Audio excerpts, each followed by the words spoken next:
কুষ্টিয়ার ইসলামী বিশ্ববিদ্যালয় থানার পাটিকা বাড়িতে নাসির উদ্দিন বিশ্বাসের মালিকানাধীন একটি লেয়ার ফার্মের বর্জ্যে কৃষি জমি ও মাছের খামারে ব্যাপক ক্ষতির অভিযোগ উঠেছে।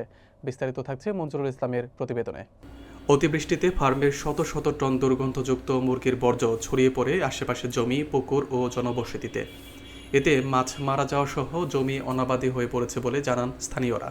ভুক্তভোগীদের পক্ষে শেখ আবুল হাসান লিখিত অভিযোগে বলেন, 2020 সালে পরিবেশ অধিদপ্তরের অনুমতি নিয়ে কৃত্রিম হ্যাচারির কথা বললেও পরে নাসির উদ্দিন অবৈধভাবে 1,75,000 লেয়ার মুরগি পালন করে ডিম উৎপাদন শুরু করেন। তিনি অ্যাডভান্স গোল্ডেন অ্যান্ড চিকেন নামে বোর্ড লাগিয়ে প্রতিদিন প্রায় 15 লক্ষ টাকার ডিম বাজারজাত করছেন বলেও অভিযোগ রয়েছে। দীর্ঘদিন অভিযোগ দেওয়ার পর জেলা প্রশাসকের নির্দেশে তদন্তে সত্যতা মিললেও ফার্ম মালিক ব্যবস্থা নেননি। স্থানীয়দের দাবি, দ্রুত ফার্মটি উচ্ছেদ না হলে তারা কঠোর আন্দোলনে যাবেন। আমাদের পুকুরের সমস্যা হচ্ছে, প্রত্যেকটা পুকুরে এই ময়লা আবর্জনা যাচ্ছে, পানি দূষিত হচ্ছে, মাছ মরে যাচ্ছে। আপনারা আমরা এমন একটা সুষ্ঠু বিচার চাই যাতে আমাদের পুকুর, এই মাঠ, এই গ্রামের লোকজন যাতে ভালো থাকে। এই ময়লার জন্য আপনারা দেখেন, এই ময়লার জন্য প্রতিটা মানুষের ক্ষতি হচ্ছে, প্রত্যেকটা মানুষ এখানে অবহেলিত হচ্ছে। এদের আমরা বলি যে ভাই, আপনারা এগুলা ঠিকমতো করেন, আপনাদের এগুলা ঠিকমতো সংরক্ষণ করে রাখেন। এরা আমাদের কোনো কিছু শোনে না।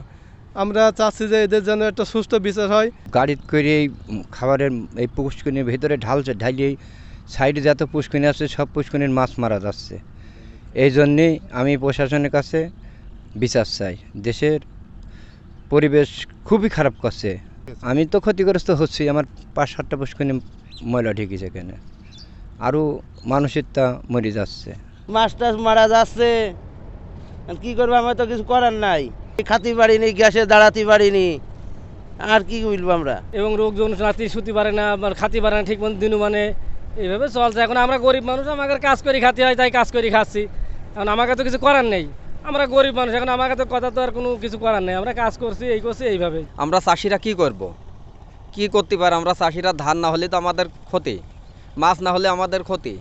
এরা তো মনে করেন যে কোনো উদ্যোগ নেছে না, এইসব জিনিসগুলোর পক্ষে কোনো নাই, ওদের মানবতা নেই। এর আগেও এদেরকে বলা হয়েছে, এরা ব্যবস্থা নিচ্ছে বলে এরা চুপ মারি বসে আছে, এদের কোনো কান মুখ নাড়া নেই।